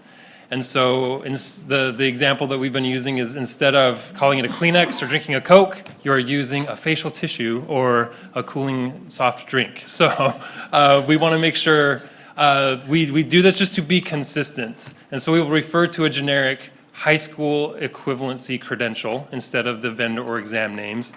This bill has already passed in both State House and Senate, and it will provide consistency, as I said, and clarity throughout Tennessee Code and allow for future flexibility. Again, we're looking for additional options in the future. We want to make sure to not tie ourselves up in any potential problems there. And so just getting consistent on that language, we're excited about that change. Project REAP, this is our tablets in the jails project. Excited to report that the rollout is going very well. We have all counties in West Tennessee have received these tablets. They are in the jail facilities. All counties in East Tennessee, except for Roane County, have the tablets in the facilities. Middle we saved for last. There are 21 counties who have received tablets. We are still working on some of the final procurements and distribution. We couldn't just do one lump sum purchase and distribution. We've had to do this somewhat in phases, and so we're kind of on this final stretch getting tablets into the jails. And then the real work begins of making sure we get some really good implementation and usage on these tablets. We know that the folks who are behind the walls have a huge need and opportunity to get good education, workforce development services on these tablets and ultimately get connected with good training and jobs, even while they're incarcerated and certainly post-release. So the bulk of the work is still ahead of us, but phase one, we're about there in terms of getting these tablets rolled out. Lastly, an update on our grant competition. WIOA requires adult education to recompete our grants every few years. Every few years we need to kind of rethink and recompete how we provide services across Tennessee. The Department of Labor is the administrative pass-through entity of these grants, so we don't provide direct services to the public. It is our granted contractors, these local agencies, school districts, TCATs, community colleges, nonprofits, they're the ones who are providing these services who get grants from us. So we are very much underway on this grant competition. There are 2 grants available, 2 grants. The Adult Basic Education, which is to provide services statewide. It will be able to cover every county. And then the Integrated English Literacy and Civics Education, which is concentrated where our immigrant populations are concentrated, which is largely in the major metro areas. We're looking to do a 4-year grant period. It will start this July of 2023, go through June of 27, and then we'll do it all over again. And this time, we are taking a bit of a new approach that I wanted to talk to you a bit about. Our new approach is to allow local determination of service areas and to encourage more local agencies to apply. And part of that has been really trying to get the word out. Myself going across the state doing town hall meetings and meeting with lots of different stakeholders to try to explain what this grant is about and drum up some interest. This is what our map currently looks like of service delivery, meaning when you see a shaded chunk here, that is an area that is covered by a single agency. A single agency. So the example I like to point out is Upper Cumberland. That is Putnam County Schools. Putnam County Schools offering services to 14 counties of Upper Cumberland. That's a lot for a single school district. They're stretched very thin. We've been doing this model for many years now, and we've got a lot of good data that suggests we could get better outcomes if we rethink this a little bit. So we have 13 agencies statewide offering these services, and we're looking to expand. So agencies are proposing their desired service area and funding amount this time around. Historically, we would draw the lines on the map from our office and say, here are the areas that we want covered. And this time, we are getting a lot of interest out there saying, look, local agencies, you know best. You and your people that are working these grants know best what service areas make sense for you. And there's been a lot of good dialogue, even behind the scenes with local agencies trying to work out who will bid for what. We are saying it's a 6-county maximum this time around to allow for more agencies with more manageable service areas. Again, that Putnam County Schools example of 14 counties is a very big load on them. There will be exceptions to this as needed. We're going to be taking a lot of liberties, a lot of asterisks in our request for applications, saying we will certainly have negotiations to make sure that there is adequate coverage statewide. We won't let any county be left behind. As I said, negotiations will take place towards the end of our competition period to adjust and ensure complete coverage across the state. The local workforce development boards have a part to play in all of this. They will need to provide feedback on applications' alignment with local plans. So here's where rubber really meets the road in terms of adult education and workforce development. We want to make sure that our adult education providers across the state are very much aware of and in alignment with and reinforcing local plans for workforce development. We've seen a lot of great momentum in recent years around adult ed being a valued partner in the WIOA system. I've even heard good things today about how adult education is taking part in pre-apprenticeships and integrated education training programs, pathways to post-secondary into good jobs. And so we want to make sure that our local providers and people who are applying for these grants understand that responsibility. It's not just about teaching math, reading, writing, English, and high-set prep. It is about the bigger picture, making sure they're connected with the workforce system. So all that to say, the local boards will be getting a lot of emails from my team in the next few weeks, making sure that they get a chance to weigh in on how well those applications align. This is now our service area map. For the competition, we have not drawn lines on a map, but I do want to point out the latest data on our potential to serve, that 426,000 number. I'll just round it up and say 500,000 is still the true number. We have 500,000 Tennesseans, working aged, 18 to 64, who do not have a high school diploma or equivalency. And if we include the 65 and ups, and we know more and more of that age group needs to be in the workforce, that goes well over 600,000 Tennesseans without a high school credential. So the need is enormous, and we hardly scratched the surface, and we need to do bigger. The integrated English literacy and civics education population, just looking at the 5 top counties, and this is a very limited grant, and so we are limiting it to the top 5 counties.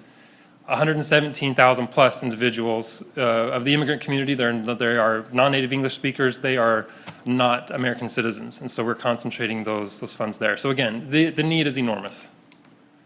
Our timeline of events. We sent out our request for applications to the public on March the 1st, and March the 9th through 16th did town hall meetings in each of the local workforce areas across the state, again, trying to get the word out.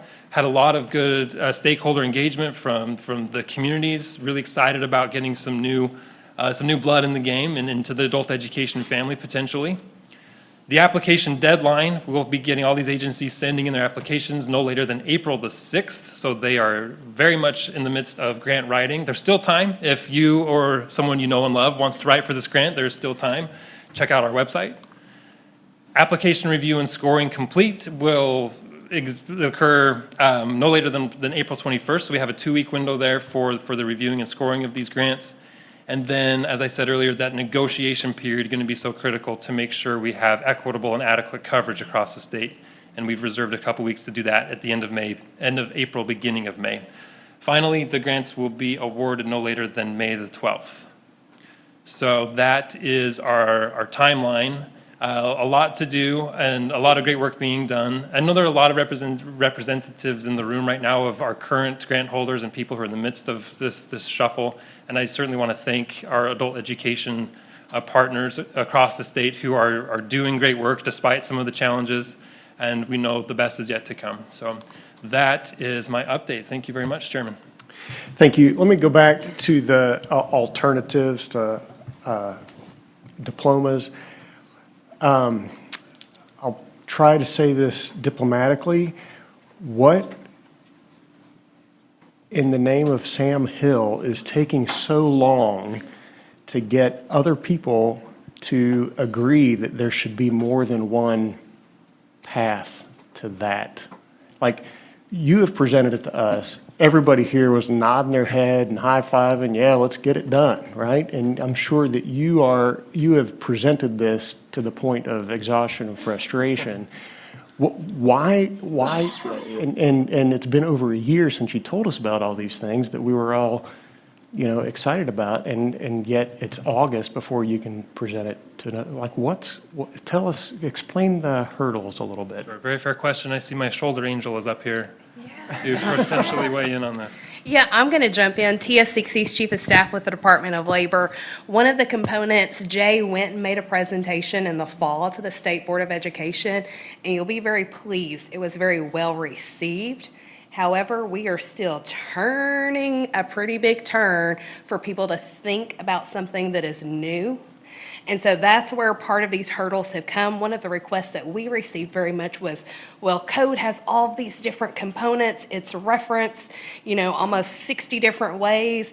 Do you all realize that? Who's going to work on this? That there are so many moving pieces that have to be changed.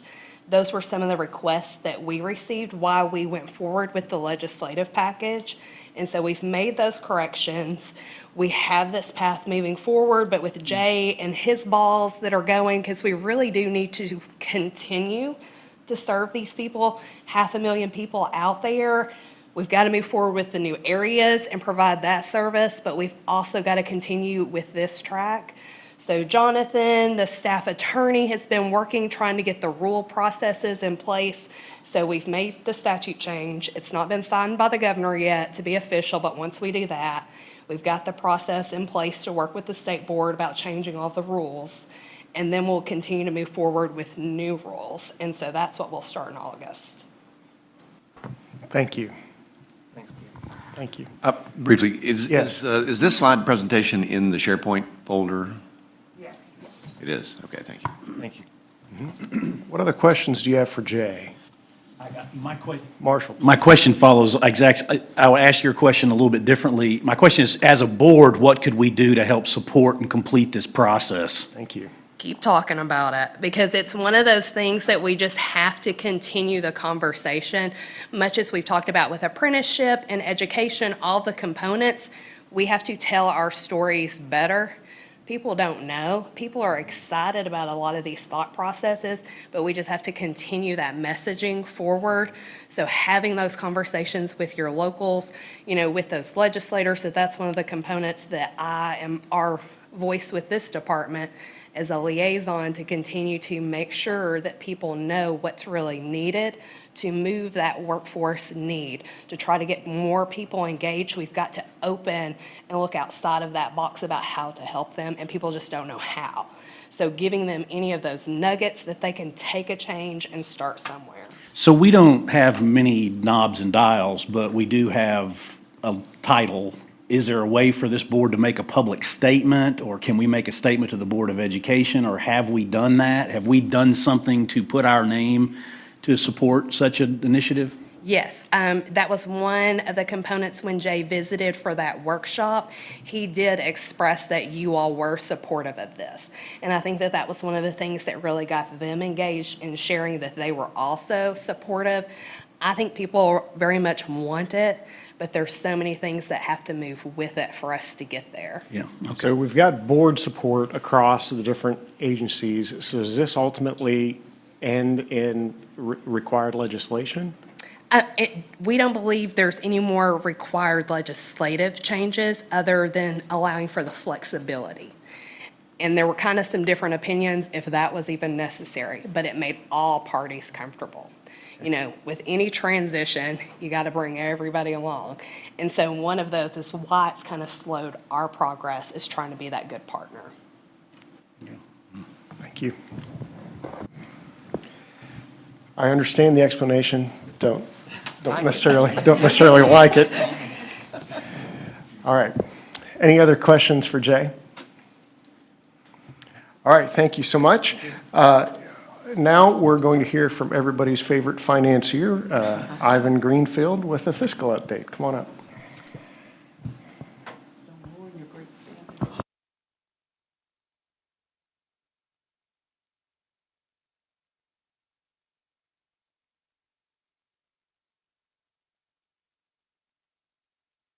Can't even follow the instructions. Make sure the green light is on, right? Thank you. Let's make it that and that. Okay, great. So as I always do, I start with I will be brief.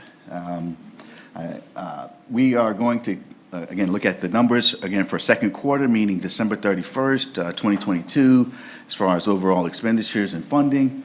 We'll take a look at second quarter key performance indicators, state, federal, do a state comparison, and look at some challenges or key observations kind of going forward, right?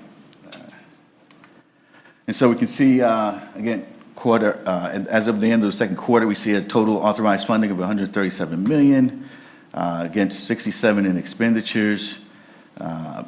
This carry forward number represents, on average, we have about 45 to 50 million in obligations. This represents the unliquidated or non-reimbursed portion of those contracts. You can see carry forward of about 25 million, leaving a net position of 95 million halfway through the year. We know that in the funding, and we'll talk more as we look at partners specific data, that vocational rehabilitation, they like to report their numbers based on their expenditures. So the amount of funding here indicates the amount of expenditures, or it's equivalent to the amount of expenditures through the first 6 months of the year. Looking at workforce services in particular or specifically, we see that year over year, things are kind of flat. One thing to note is right here, apprenticeship is not zero, as we can tell by the work that's being done. It's actually about 2.1 million of that number and that number. And the bulk of it is, for that second number, is reentry at about 11, almost $12 million. We'll talk a little bit more about that later on in the presentation. Looking at expenditures, we can see that expenditures are significantly down. As we talked about last quarter, we had some contracting management, Smart Simple, change in our grant management system, resulting in some contracting delays, primarily in the first quarter. And so expenditures have picked up. We expect them to catch up even more in the third and fourth quarters to get back to what we would think to be a normal expenditure rate. Moving on to enrollments for workforce services, specifically Title I, pretty much seeing that quarter on quarter, the enrollments are pretty flat, 13,921 as opposed to last quarter, 13,815. Moving on to adult education, basically funding, not much change in their funding year, last year compared to this year, 13.5 million basically. And their funding, they're on track to expend that, being about half of what their award is, and then a small carryover there. But looking at their enrollments, you see that they're on track to far exceed. Last year, they looked at 10,360. They're already at 10,747. So good numbers there. And then if we move on to vocational rehabilitation, as we said, with the funding equaling the expenditures, so that net position being zero. And as Kevin mentioned, we are having some discussions about how to better align and report the numbers. So looking forward to further discussions on that, Kevin. Thank you. But also looking at total enrollments, looking very good there. 11,286 last year, 10,928 through halfway through the year. So let's talk about state key performance. And referring to the next slide, attachment 3, just to talk about these numbers are again for program year 22, July through June 30th. You'll see that, let me just show this slide so we can see the numbers. Basically, that green area represents, this table is, the way it's laid out is it looks at all of the state's targets, and basically those performance metrics are either on enrollments or training services. And you'll see there's a total of 22, 17, those three here at the end. Let me use the green light. Deputy's not here, we tell me to use the green light. The bottom three are pilot programs, but the main focus are on these existing programs that we have here. And so you see that all of the 17 here, 4 to 5, that scale is, so it's on a ranking of 6, 0 being not acceptable, 5 being a best practice with that program. And you see at the top of that is our reentry program running at about fourfold over the targeted 426 versus 1600, or 377% of gold. What's not represented well here, and is a timing issue, is apprenticeship. They're not actually at zero. Year to date, they have 199 teacher apprentices enrolled, which is, their target for the year was 40, so you're like fivefold over their target already. But we should see that number in the fourth quarter go to about 40 enrollees, I'm told. So the only really issue here is going to be in our senior program, and we kind of talked about this before.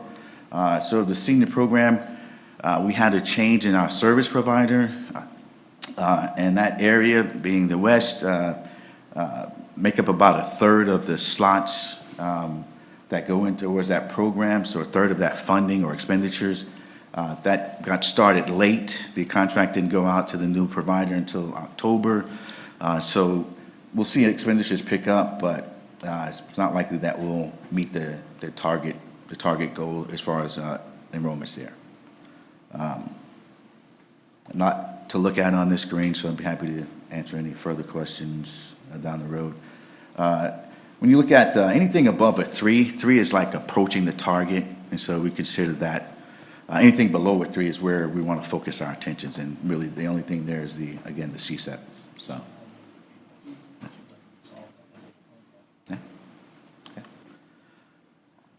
All right. Looking at the federal measures, and again, just looking at the chart, better explain it. So everything in green is good, right? And so that means that of the measures here, we have really 2. We've met all of the 90%. That's the federal goal. You have to have a 90% of target or better. That's what the green represents.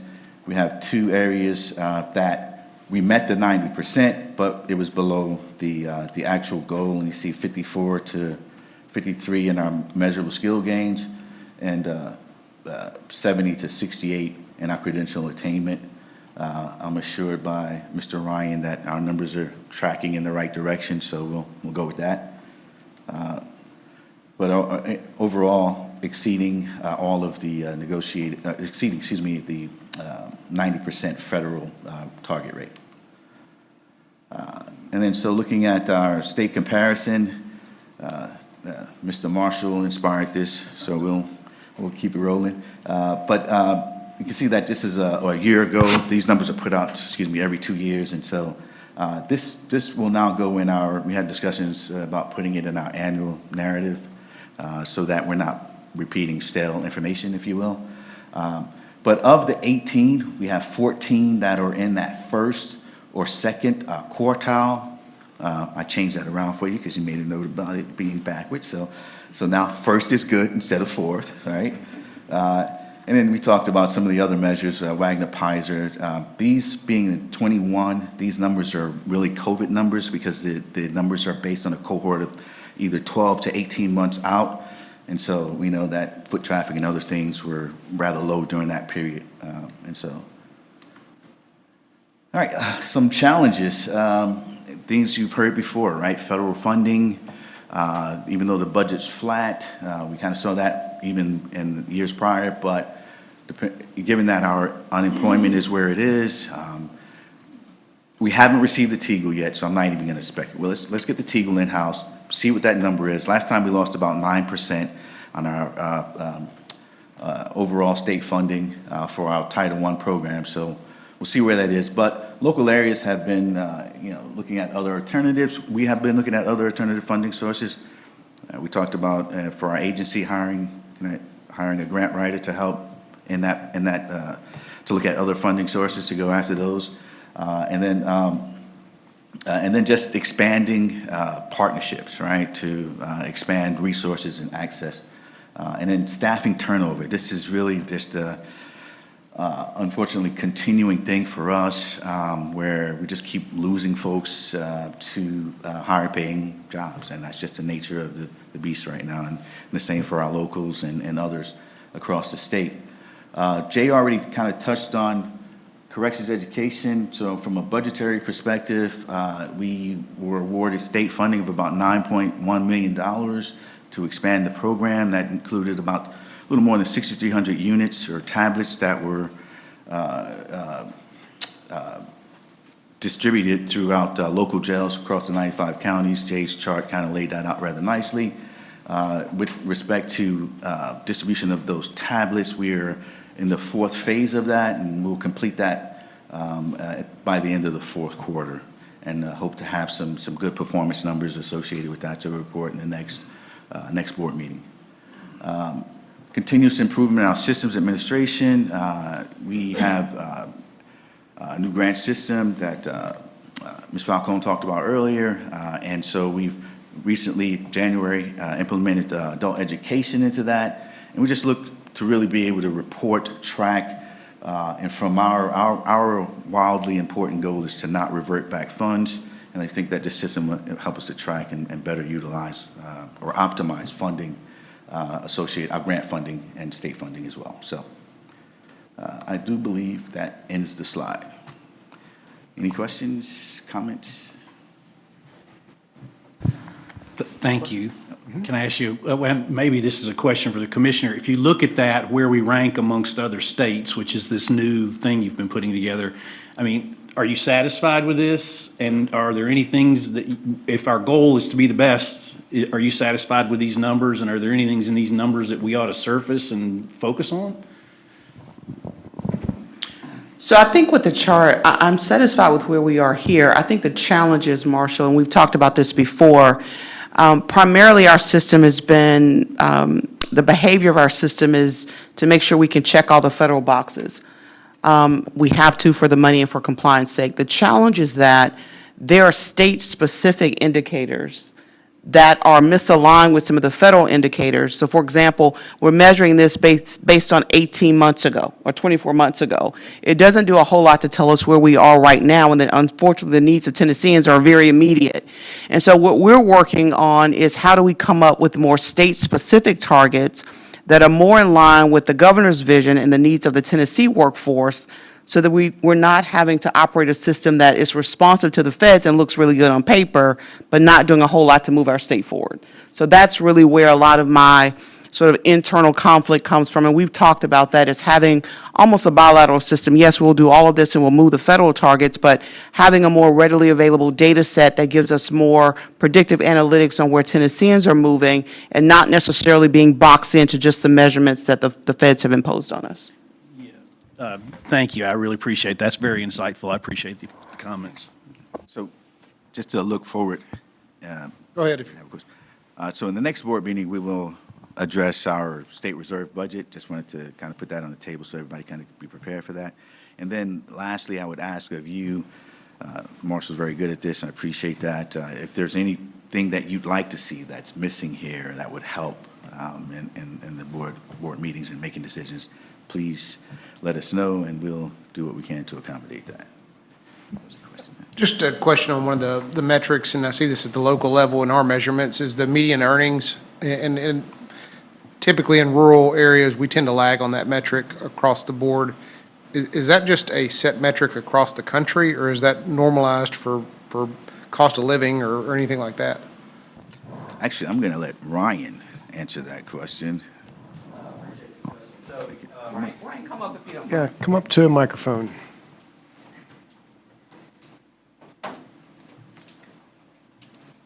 This is a team event. Right, yeah. That's right. Appreciate the call out right at the end.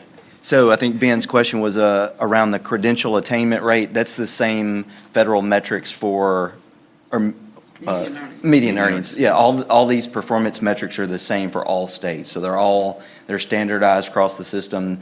You know, the feds put quite a bit of thought into how do we measure the workforce system as a whole.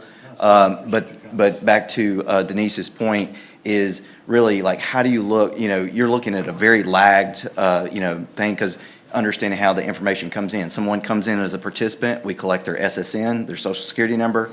It takes their employer supplying the wage records first. And then it's not fair to measure them as soon as they exit because they probably don't have a job at that point. So you have to wait until 2 quarters after they finally get out of the system. Then you start looking at wage records. So back to Denise's point, these are standardized across, all states are required federal performance, but there's probably a different way we could look at, and I'll definitely be glad to take any kind of feedback of what that can be, because you're really looking at either surveys or how are we going to find out, the people are quickly, more real-time working for the employer, so. Yeah. Yeah, I think at the local level, that's just a metric I haven't, whenever we've been failing in that category, it doesn't feel like something we can necessarily do a lot around. Excellent. Other questions for Ivan? Very good. Thank you so much.